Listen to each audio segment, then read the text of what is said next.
Welcome again to the Inner Sanctum. I'm Raymond, your host. Come in, won't you, and sit down? Well, very nice to see so many of you here. People who believe in black magic, haunting, and ghosts. Huh? Oh, you don't believe in them? Well, our story tonight is about some sailors who didn't believe in them either. But it didn't take them very long to find out that such things did exist, that they were wrong, dead wrong. Inner Sanctum Mysteries brings you one of Broadway's and radio's best-known stars, Arthur Vinton. Tonight, Mr. Vinton appears as Captain Bates in Dead Reckoning, an original radio drama by Robert Newman. When you have that all-in, down-and-out feeling, you may be a victim of irregularity. Then you can help restore your usual pep and vigor by taking 1 or 2 Carter's Little Liver Pills with a glass of water when you go to bed tonight. Carter's Little Liver Pills help you feel better by providing remarkable two-way relief. Relief you cannot expect from a simple laxative alone. Here's what happens. First, Carter's Little Liver Pills wake up the flow of a vital digestive juice, and they do this usually within 30 minutes after taking. Second, they help restore regularity. It's this two-way relief that works so fast and so differently to help you feel up on your toes again. So don't go on feeling way below par when you can get this kind of relief with Carter's Little Liver Pills. Get a box from your druggist now, only 25 cents.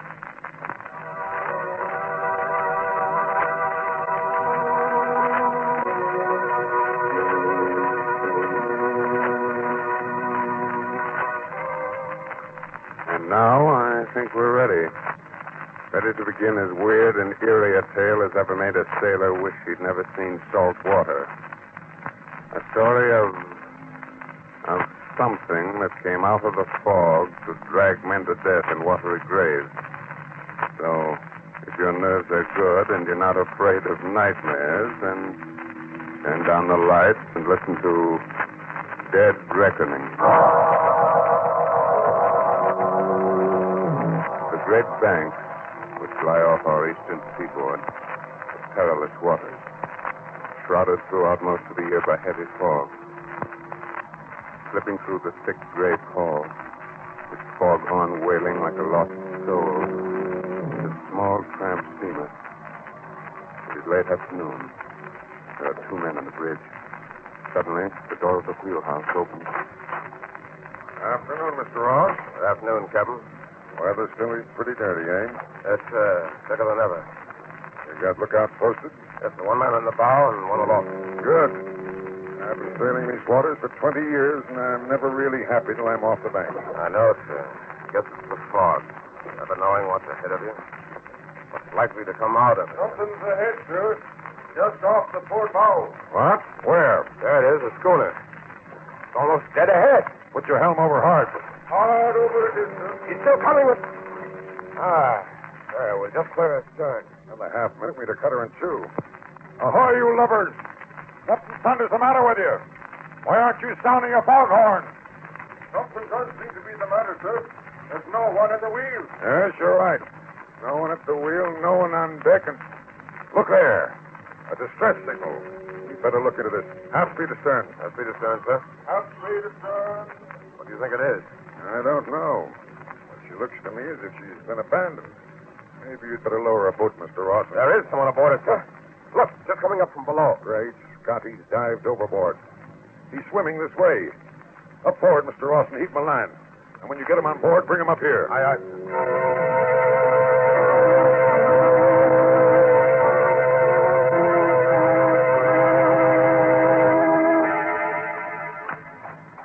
There he is, Captain. Kind of rocky. Got banged up a bit before we can haul him on board. Take it easy there. I'm all right. Listen, Captain. Get away from here fast. Get away? What about the schooner you jumped off? The rest of the crew? Dead. Every last man. Dead? I'm the only one left alive. Dead of what? That thing got them. One after another. That gray thing from the sea. If I hadn't locked myself in the galley, it What would are have... you talking about? Oh, I'm sure you'd better lower a boat. Take a look-see, Mr. Ross. Aye, aye, sir. No. No, you fools. Don't you realize that it's still there on the schooner? He wanted to follow you back here, kill you off one by one, too. Don't you realize? Oh, here, catch him on. I've got him. Good. All right, inside here to my cabin. All right. Put him in on my bunk, yes? There we are. Poor devil. He was shot. Think he's out of his head, sir? I don't know. It might be all imagination. On the other hand, We should investigate. I'll take a boat over and see what I can see.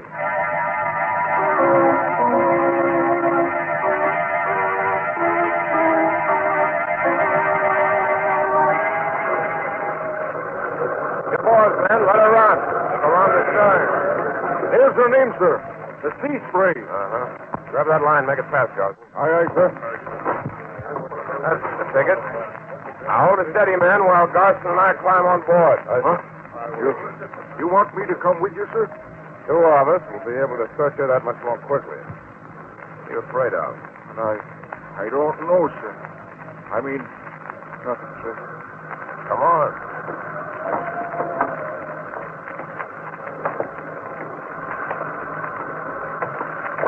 She still got all her sails set, sir. And everything battened down, just as if there was nothing wrong. Ahoy, anybody about? Ahoy! Huh. Well, let's go below. What's the need of that, sir? If there was anybody down there, wouldn't they answer? Suppose they're sick. Suppose it's the plague or something. Well, okay, sir.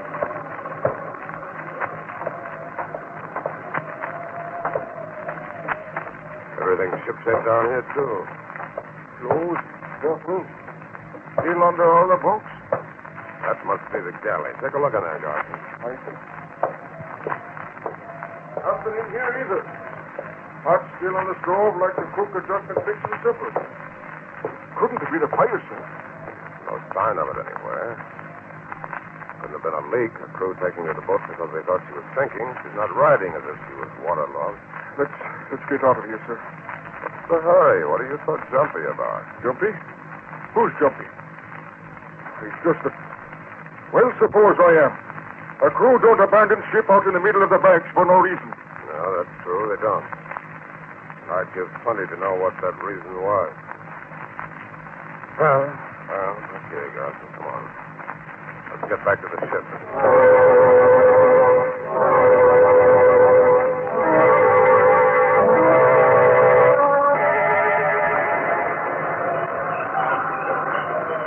Make sure the boat's in place and everything's stowed properly before we get underway, man. Right, sir, we will. Oh, there you are, Mr. Ross. Well, what'd you find out? Nothing, sir. Nothing? Well, what do you mean? Just that, sir. We didn't find out a blessed thing. We looked her over from stem to stern. Everything was shipshape. There didn't seem to be a single reason why they should have abandoned her. But there wasn't a soul on board. Strange. Mighty strange. Well, let's go inside and see if our friends come through yet. Yes, sir. Hey, he's trying to sit up. Oh, here, now let me help you. Yeah. Are you sure you're all right now? Yes, sir. Sorry I keeled over. I guess I was in worse shape than I thought I was. I'm sorry I spoke to you like that. Oh, now, forget it. What's your name? Banning, sir. Joe Banning. Banning, eh? Excuse me, sir, but are we underway now? Yeah, just got started. Why? Well, it's the schooner we're away from. Then we're away from that cursed ship. The happier I'll be. If you hadn't come along when you did, we'd have to spend one more night on board that ship. Easy, Banning, easy. There's nothing to worry about now. The war began 2 nights ago. We've been out on the bank. We were fishing for about 3 weeks by then. We were just starting back to port when the water went funny. Funny? How? Turned salty and red. Red as blood. Rust. Corrosion in your tank. That's what we thought at the time. But that night, men started disappearing. Disappearing? Captain Bassett himself was the first. I left him at the wheel. I went below to get some grub. When I came back on deck, he was gone. Gone? Gone where? We didn't know. We put about, went back looking for him. We never found him. Stevens, the mate, took over, took the next trick at the wheel. When it was time to change watches, we found that he was gone, too. What are you getting at? The truth. Well, we figured we could still make port even though we were short-handed. Anyway, we were pretty sure we'd be off the banks, out of the fog belt by morning, so that if we blew a distress signal, it would be seen. But in the morning, there was still fog all around us. It was like we couldn't get away from it. And another man was gone. Now, look here, Now, Benny. just a second, Mr. Ross. Let him finish.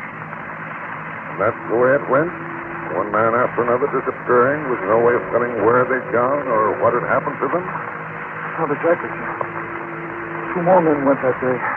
Another that night. That left only 2 of us, Ross and myself. We were near crazy by that time.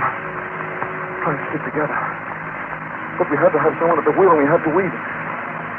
I went down to the galley to get some hardtack. While I was down there, I heard Larson scream. I went back to the bridge. There he was fighting with it. What? That's just it. I couldn't clearly see it. Larson let out that one yell. Then went backward over the rail. I stood there staring. And all of a sudden I felt something. Something soft and slimy trying to take hold of me. I dived back down to the galley. Slammed the door. Wait a minute. You mean... Honey, something had come out of the fog and boarded the schooner. Something you couldn't see. It got all the rest of the crew, and if you hadn't come along when you did, it would have gotten me, too. Let's see. How long has it been since you had anything to eat, Fanning? Since you had any real rest? About 3 days. Well, now, suppose you see the cook, have him give you something hot, and then go forward and get some sleep, eh? We'll talk about this again in the morning. You don't believe me, sir, do you? You think I'm out of my head? Oh, now, Fanning. You run along, and like I said, we'll talk about this some more tomorrow, eh? Yes, sir.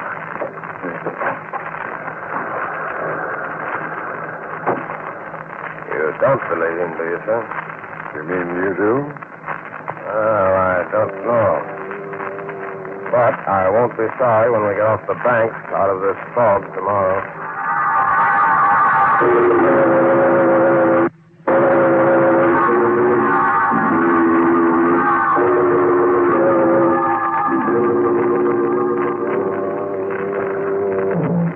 Good morning, Captain. Morning, Mr. Ross. Well, good morning, Banning. So, you feel well enough today to stand a trick at the wheel, eh? Yes, sir. I'm no deadhead. I don't mind working my passage. Good. Fine. Had breakfast yet, Mr. Ross? No, sir. The fog's still so thick, I thought I'd better stay on the bridge till you came topside. Funny thing, I thought we'd be clear of the banks by now. Me too. Well, I asked the cook to bring some coffee up here to us. And later on, if the weather starts clearing... Oh, set it down here, cook. Aye, aye, sir. Anything the matter? What are you waiting for? Just for you to try the coffee, sir. Try it? What's wrong with it? What is wrong with it? It tastes terrible. What did you put in it? I didn't put anything in it, sir. It's the water. It's gone funny. Funny? Turned kind of red and queer looking. Captain, that's what happened on the sea spray just Now, before... quiet, Banning. It's probably just rust, cook. Is it, sir? Does rust taste salty? I say it's rust. And I don't want you to mention this to the crew. Very well, sir. So how are you going to keep him from finding it out for himself, sir? Oh, I almost forgot, sir. Sparks asked me to give you this. Oh, yes, the radio check on our position. Check it with the chart, will you, Mr. Ross? Yes, sir. Just finished taking the log reading and working it out, and that's... Great Scott. This doesn't make sense. What doesn't? Look here. Here's where I figured we should be, clear of the bank. Well? And here's our radio position, still in the middle of the bank. Right where we were yesterday. What? But that's impossible. We've done a good 200 miles since yesterday. Of course, that's just by dead reckoning. Dead reckoning. That's just what it is. Banning. You fools, I warned you, but you didn't believe me. The water turning to blood, the ship sailing around and round in the fog, unable to get away. That's what happened on the sea spray. That's what's happening to us. Don't you realize what that means? That thing from the sea. It's here on board this ship.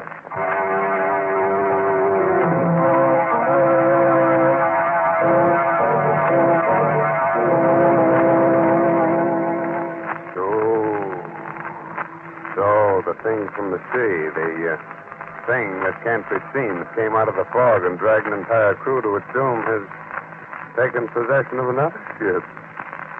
Will the same thing that happened to the Sea Spray happen again? In just a moment, we'll find out. Meanwhile... Don't sit back and envy the life of the party all that pep and ginger. You may suffer a headachy, sluggish feeling due to irregularity, but thousands of others do too. And many of them shake it off by taking Carter's Little Liver Pills. Try them tonight according to the directions on the package. Then tomorrow morning, see if you don't feel you can lick your weight in Wildcat. Here's the sound medical reason why Carter's Little Liver Pills are so effective. They can give you two-way relief for sluggishness, something you cannot expect from a simple laxative. First, Carter's Little Liver Pills wake up the flow of a vital digestive juice, and they start to do this usually within 30 minutes after taking. Second, they help restore regularity. It's this two-way relief that helps you feel better.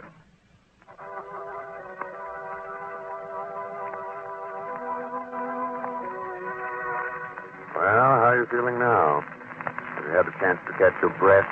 Wipe the cold perspiration off your brows? Oh, what you've heard so far hasn't bothered you, huh? Wait. Just a moment later now, and the three men are still on the bridge. Standing at the wheel, Ross and Captain Bates staring at him incredulously. I tell you, you're mad, Banning, out of your head. So you still don't believe me, eh? Did the water turn into blood or not? Of course it didn't. That's nonsense. It's just rust, corrosion in the tank. And the fact that we're still in the same place you were yesterday after sailing for 24 hours? Our figuring was just off, that's all. Dead reckoning's never completely accurate. All right, Captain. That's the way you want it, fine. But I wonder what you're going to say when the men start disappearing. Enough, Banning. Who else is on watch, Mr. Ross? Who's the lookout? Ready, sir. I'll go get him. Tell him to come up here and take Banning's place at the wheel. Aye, sir. Ready, ahoy there. Hey. Now, as for you, Banning, you'd better get back to your bunk and lie down. Yes, you're sick. Mr. Ross should never let you stand a watch. Oh, I'm sick, am I? It's all my imagination. Okay, Captain. Let's say you're right about the water. Our position. What about the sea spray? What happened to my shipmates, the rest of the crew? I don't know, and I can't worry about that right now. That's something for the Coast Guard to look into. But I'm not going to have you scaring the wits out of my crew. So if you say one more word about this to anyone... All right, Captain. I won't. I've got a hunch I won't have to. What do you mean? Nothing except that... Captain Smitty's not there. He's gone. Gone? Gone where? I don't know. He reported here at 8 bells, went up to the bow to relieve Blake. That's the last anyone saw of him. You dumped the galley of the forecastle? No, sir. He must have dropped off to sleep or something. Fallen overboard. Fallen overboard. That's what we thought on the sea spray when Captain Bassett disappeared. But he didn't fall.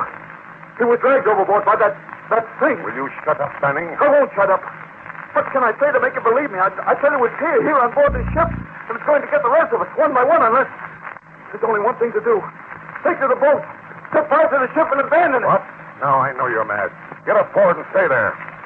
All right, Captain. I'll go. But remember, I warned you. Anything that happens from now on is on your conscience.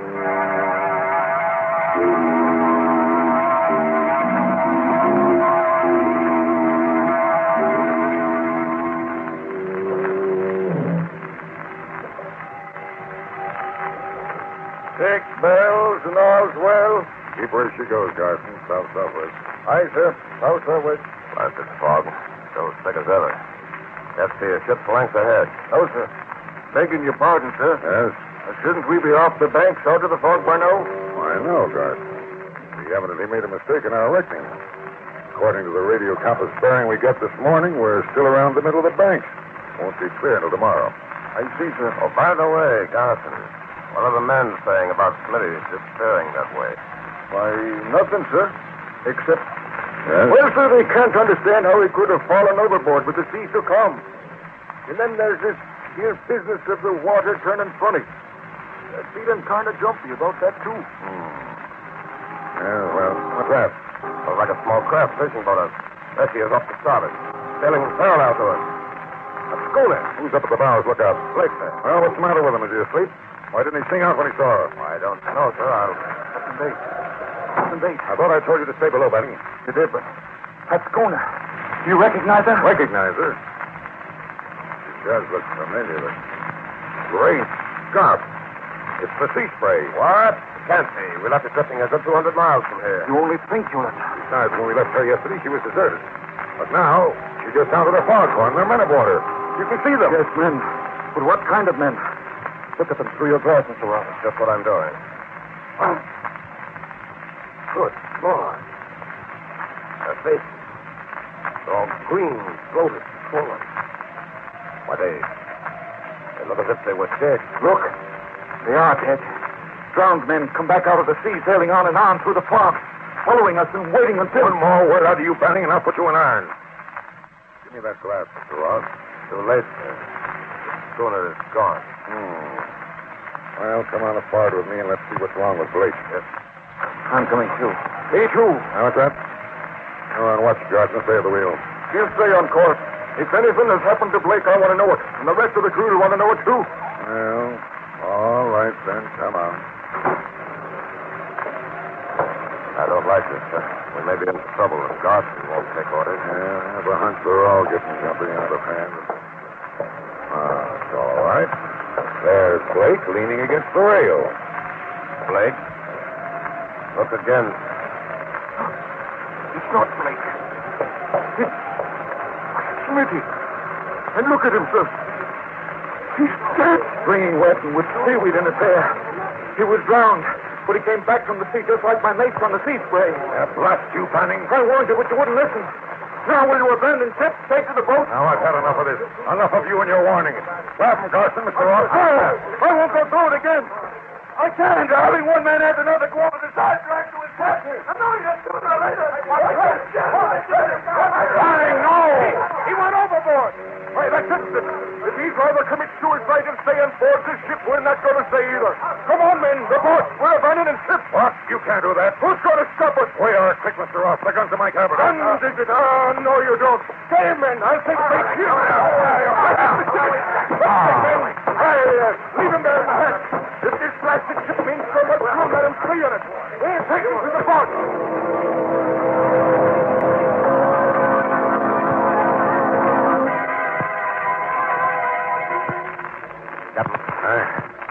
Captain Bates.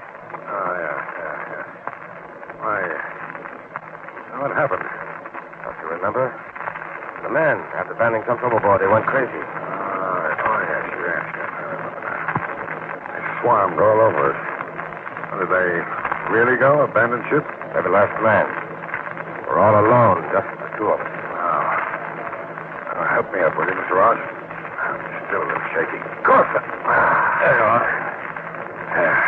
They didn't take the life raft, sir. We could probably get one of them over the side and... You mean you want to abandon ship, too? Well, not exactly, but after all, the two of us couldn't get her into port. Is that the reason, or is it because you're afraid? Because you're starting to believe in that thing from the sea also? About half and half. I mean, well, after all, everything that's happened so far, finding the sea spray deserted, Smitty and Blake disappearing, then Smitty coming back, drowned. Very well, Mr. Ross. I'll help you launch a life raft, and if you like, you can go. But I'm staying with my ship. Well, in that case, I'll stay with you, sir. Good man. I kind of thought you would. What's our first move? Up to the radio room. We'll send out an SOS. Ask for help. Right, sir. Even if you do think there's some explanation for everything that's happened, the ship is kind of spooky now, isn't it? Fog. Everything's so quiet, dead, like... What's that? Engine room telegraph. Someone rang for half speed ahead. Why, we're moving, getting underway. But who? There's no one on board but the two of us. Maybe one of the engineers didn't go. Stayed below. No one stayed, I tell you. No one. There's just the two of us on board and... Foghorn. Mr. Ross, I don't like this. You don't like it, Someone's coming. They're heading for the bridge. Can you see who or what? Yes. Banning. It can't be. He jumped overboard. He's dead. Yes, Smitty was dead, too, but he came back. And... Where are you going? I'm going to get to the bottom of this. I'm going to see if a corpse can fight back. Captain, wait, I... Look out, Captain, he's got a gun. I've got it. Well, oh, you're not dead, Banning. And it was you that was behind all this. I don't know what you mean. Now, you listen to me, Banning. 2 of my men have been killed. The rest of them are out there in that fog place. Either you talk, tell me what you were up to, how you did it, or I'll let you have it right between the eyes. You wouldn't dare. Oh, I wouldn't, eh? Give me that gun, Ross. No, don't. All right, I'll tell you. It wasn't me that was behind it. It was Abner Dean. Abner Dean? Yes. He thought up this idea. Scaring a crew into abandoning ship, then picking it up and claiming salvage. Salvage? Oh, of course. Why didn't I think of that? But how did it work? There wasn't anybody on the sea spray when I boarded her. Of course not. As soon as we spotted you, Dean and the rest of the crew got into the dory, pulled away into the fog until after you searched the schooner. Meanwhile, I had 2 jobs to do. I from the binnacle to throw your compass off so you'd sail in a circle. And drop a chemical into the water tanks that would turn the water red. And what about Smitty and Blake? I killed him. I dropped Smitty's body over the side with a rope tied to it so I could haul it up again. Stiff Blake and chain lock. Are you cold-blooded murdering? Fog on it. It sounds It's like... the sea spray. They're cruising around waiting for me to pick them up. And there they are. Dead ahead. So we'll have Ross. Hurry, we're heading straight for him. If we don't gear up, we'll hit him.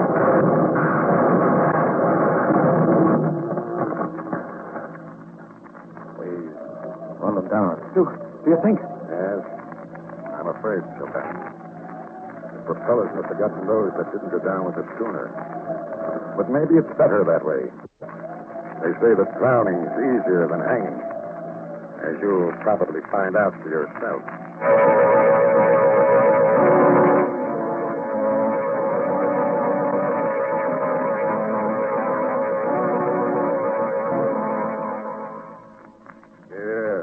Yeah, what's that?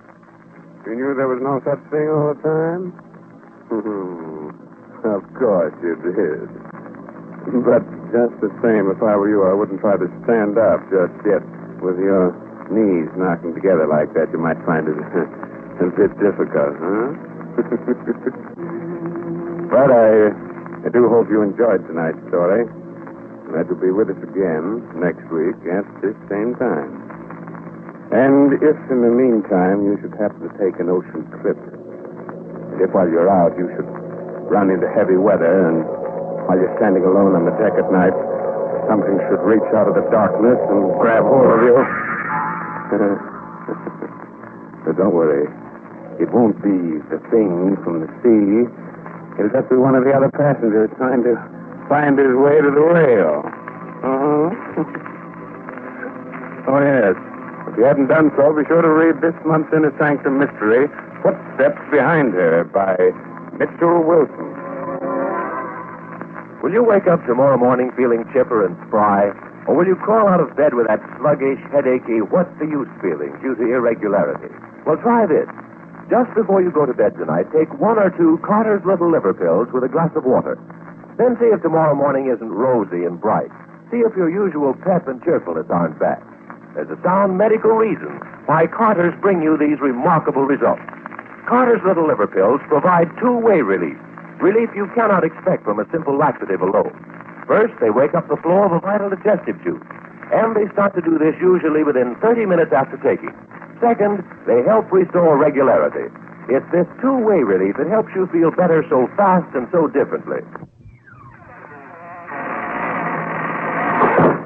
Good night. Pleasant dreams, huh? This is the Blue Network.